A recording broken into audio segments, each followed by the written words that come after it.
जोहार हजारीबाग। मैं फैज अनवर, आप देख रहे हैं जोहार हजारीबाग। मेरे साथ भरी विधानसभा के कैंडिडेट बोल सकते हैं आप, संजय मेहता जी हैं। लोकसभा का भी कैंडिडेट बोल सकते हैं।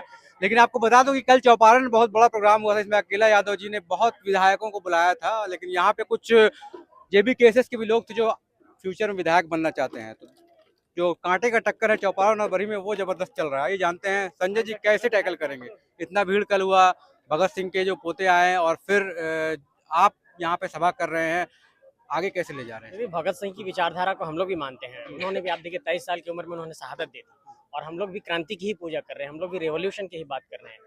लेकिन एक बात ये कहना चाहता हूँ कि भगत सिंह के विचारधारा को आत्मसात करना और भगत सिंह के विचारधारा को सामने रख करके अपने कुकर्मों को छिपाना दो अलग चीजें हैं। लेकिन हम लोगों ने भगत सिंह की विचारधारा को आत्मसात किया है और ये क्रांति झारखंड के अलग अलग इलाकों में करके दिखाया है।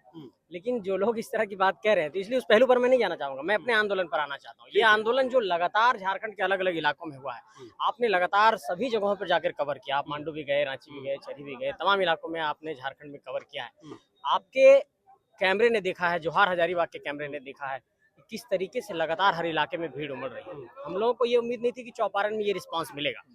चौपारण बिल्कुल बिहार से सटा हुआ इलाका है और इस इलाके में पिछले 2 दशकों के दौर में आप देखिए तो एक नया लीडरशिप कभी नहीं बन पाया। आप 2 ही नाम सुनते होंगे, आप मीडिया के क्षेत्र में हैं। तो एक तरीके ले से ले क्या नाम?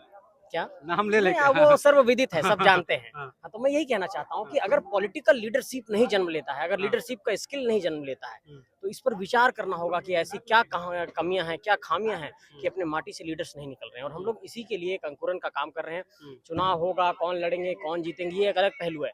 लेकिन फिलहाल हम लोग लीडरशिप माटी से निकाल रहे हैं, नेतृत्व का कौशल माटी से निकाल रहे हैं। और आप देखिए कि आज हमारे पास लोग जो आते हैं तो मंच पर सबको हम लोग मौका देते हैं, सबको बिठाते हैं, सम्मान देते हैं। पूरे नौजवानों में एक उत्साह है।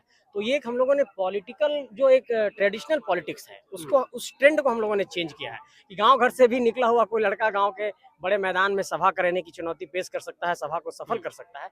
ऐसे हम लोगों ने एक नैरेटिव सेट किया है। ये तो ठीक है, लेकिन इतना बड़ा चुनौती, बड़ी विधानसभा, आप अगर लोकसभा की बात करें तो फिर बड़का गांव में वहाँ ऑलरेडी एक विधायिका है। उसके बाद फिर बरकट्ठा आप जाएंगे। आपका तो विधानसभा क्षेत्र और लोकसभा क्षेत्र बहुत बड़ा है, काफी बड़ा है, लेकिन उस हिसाब से सभाएं बहुत कम है। मतलब पब्लिक का रीच जो है पहुंचना, उसके हिसाब से कम है। हाँ, ये बात हम लोगों के लिए चुनौती है कि हम लोगों के पास संसाधन कम है। हम लोगों के पास एक तरीके से कह सकते हैं कि जो पैसे और पूंजी की राजनीति है, उसका कोई सहयोग उस तरीके का नहीं। हम लोग गांव घर में लोगों से मिलजुल कर काम करते हैं। ये एक बड़ी चुनौती है, एक बड़ा चैलेंज है कि इतने लोगों से, इतने बड़े लोगों से कैसे टकराएंगे, जो माफिया हैं, पूंजीपति हैं, जिनका एक राजनीतिक वर्चस्व रहा है, जो राजनीतिक वंशवाद से उपजे हैं, या फिर जिन लोगों के पास राजनीति के रास्ते से पैसा कमाने का कोई दूसरा जरिया है। ऐसे लोगों से टकराना अपने आप में एक बहुत बड़ी चुनौती है। इस चुनौती को हम स्वीकार करते हैं, लेकिन ये भी कहना चाहते हैं कि आपने देखा हजारीबाग के गांधी मैदान में सभा को, आपने देखा चौपारण की सभा को, आपने देखा चरही की सभा को, आपने देखा मांडू की सभा को। इन सभाओं में जो भीड़ उमड़ रही है, वो एक तरीके से आप मान सकते हैं कि सीधे विचारों से जुड़ी हुई भीड़ है। और ये भीड़ सीधे इस बात को लेकर के संकल्पित है कि 24 में इस झारखंड के भीतर, चाहे लोकसभा के स्तर पर हो, चाहे विधानसभा के स्तर पर हो, एक बहुत बड़ा बदलाव देखने को मिलेगा। और ये बदलाव झारखंड में, जो हम लोग क्रांति की बात कह रहे हैं, वो क्रांति की बुनियाद पर ही ये बदलाव लिखी जाएगी।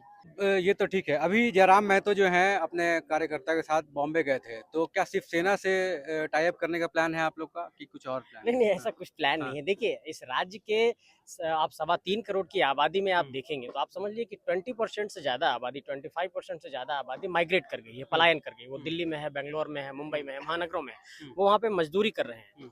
और इस बात को आप समझिए कि जो प्रवासी वहाँ पर हमारे मजदूर हैं, उनकी एक बहुत बड़ी पीड़ा है। लगातार हम लोग अपने भाषणों में भी कहते हैं कि जो दर्द यहाँ के लोगों ने देखा, वही दर्द एक तरीके से वहाँ भी जाकर के वो सह रहे हैं। यहाँ पर घर में माँ बाप, बच्चे सब यहीं पर अकेले हैं, माँ बाप घर में बीमार है, वहाँ जाकर के वो मजदूरी कर रहे हैं 10,000 15,000 के लिए।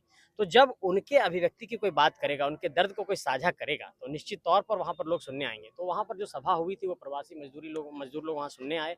और एक तरीके से उन लोगों ने भी ये संदेश दिया कि प्रवासी लोग भी झारखंड के इस मुद्दे के साथ हैं।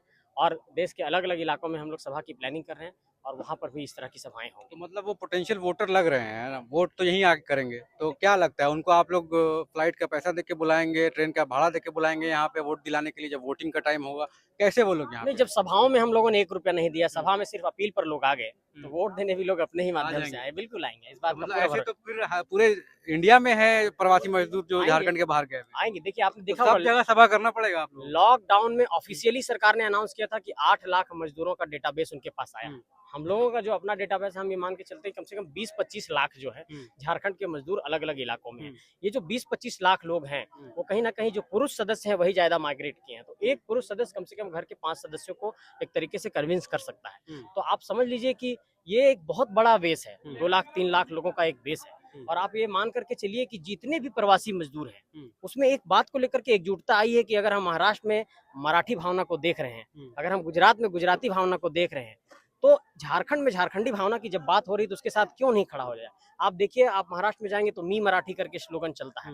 आप वहां पर देखिएगा कि मराठी भाषा की बात लोग वकालत करते हैं। आप देखिए राज ठाकरे की पूरी राजनीति उसी केंद्र पर है, शिवसेना की भी राजनीति उसी के केंद्र पर रही। तो जब क्षेत्रवाद की बात आती है तो तमाम राजनीतिक दल के लोग अपने अपने लोगों को आगे करते हैं, अपने विचारधारा को आगे करते हैं। तो अगर आज हम लोग झारखंडियत की बात कर रहे हैं, झारखंडी भावना की बात कर रहे हैं, झारखंडी हक अधिकारों की बात कर रहे हैं, तो इसमें किसी को दिक्कत नहीं होना चाहिए, किसी की आंखों में किरकिरी नहीं होना चाहिए। उन लोगों को ये साफ तौर पर कहना चाहते हैं कि अपना राइट्स मांगना, अपना लीगल राइट्स मांगना, अपना कॉन्स्टिट्यूशनल राइट्स मांगना कोई अपराध नहीं है। ये एक तरीके से जन जागरण का एक काम है और हम लोग जनता को जगाने का काम कर रहे हैं। अब तो जेबीकेएसएस पार्टी बन गई है, लोकसभा चुनाव विधानसभा चुनाव में कैंडिडेट भी उतारेगी, तो क्या ऐसा हम लोग को देखने को मिलेगा कि जैसे बाकी पार्टियां करती हैं, टिकट के लिए जो होड़ लगी रहती है और जो कितनी मुशक्कत करते हैं नेता, ग्राउंड लेवल से काम करके आते हैं और हमें टिकट चाहिए वाला जो नारा लगता है, तो क्या आपकी पार्टी में भी वही चलेगा? संगठन की एक सेंट्रल कमेटी है, वो सेंट्रल कमेटी तमाम विषयों पर रायशुमारी करेगी, उस पर मंथन करेगी, उस पर चिंतन करेगी, स्थितियों का आकलन करेगी, सामाजिक आप देख सकते हैं कि सामाजिक विशेषताओं को देखेगी, सामाजिक इंजीनियरिंग को देखेगी और तमाम सारे पहलुओं को देखने के बाद इन सारे पहलुओं पर एक तरीके से अंतिम निर्णय लिया जाएगा। अब आगे की स्ट्रेटेजी क्या है? आप लोग अकेले सभा करेंगे कि अब हर जगह जयराम महतो ही जाएंगे? नहीं, इस बात को लेकर के मैं आपको ये कहना चाहता हूँ कि संगठन में इस बात को लेकर फिलहाल इस बात की चर्चा चल रही है कि अलग अलग इलाकों में जो हमारे लीडर्स हैं वो अलग अलग इलाकों में भी सभा करके और इस तरह से जन जागरण का बात, जो मोबिलाइजेशन का बात है वो करें। चूंकि एक व्यक्ति जो है अकेले नहीं पहुंच सकते हैं सारे जगहों पे, तो इस तरीके से कहीं ना कहीं, लेकिन हाँ उनकी लोकप्रियता है, वो लोग सारे लोग चाहते हैं कि वो पहुंचे, लेकिन हम लोग जितना संभव होगा वो कोशिश करेंगे। लेकिन इस बात को मान करके चलिए कि अलग अलग इलाकों में हम लोग ये चाहते हैं कि अलग अलग इलाकों में हमारे पास छोटे छोटे ऐसे लीडर्स निकलें और जो जनता को जागरूक कर सकें। अभी जयराम जी सभा में खुद कहा है कि दिल्ली के लिए ट्रेन है उनकी, कुछ दिन पहले बॉम्बे से लौटे हैं, अब दिल्ली जा रहे हैं, तो क्या चल रहा है? देखिए, दिल्ली तो कुछ हम लोग संगठन के काम से गए हैं वो, लेकिन वहाँ एक झारखंडी मिलन समारोह भी है और झारखंडी मिलन समारोह में झारखंड के लोगों से मिलना जुलना भी होगा। लेकिन कुछ अपने मतलब कहते हैं सेक्रेटेरिएट से रिलेटेड कुछ काम काज है, उसको लेकर के भी वो गए हैं। लेकिन इस दौरान वहाँ पर हाँ, और इसके बाद फिर बैंगलोर में एक सभा होनी है आने वाला। देखिए बरी का जो विधानसभा आने वाला बहुत गर्म होने वाला है, बहुत सारे कैंडिडेट हैं जो उतरने वाले हैं, उसमें संजय मेहता जी भी एक शायद कैंडिडेट हो रहे हैं। शायद मैं इसलिए बोल रहा हूँ क्योंकि अभी तक पार्टी नहीं मिला है। सिपाही हूँ, मैं एक सिपाही हूँ और यही अभी हम लोगों का उद्देश्य है कि जीबीके से जो संगठन है उसको गांव-गांव तक ले जाया जाए और जनता को जागरूक किया जाए, झारखंडी विचारधारा को लोगों के बीच में ले जाया जाए। फिलहाल यही मकसद है। चुनावी राजनीति में क्या होगा वो भविष्य के गर्भ में है, वो देखा जाएगा। बहुत बहुत धन्यवाद। मैं फैज अनवर, जोहार हजारीबाग।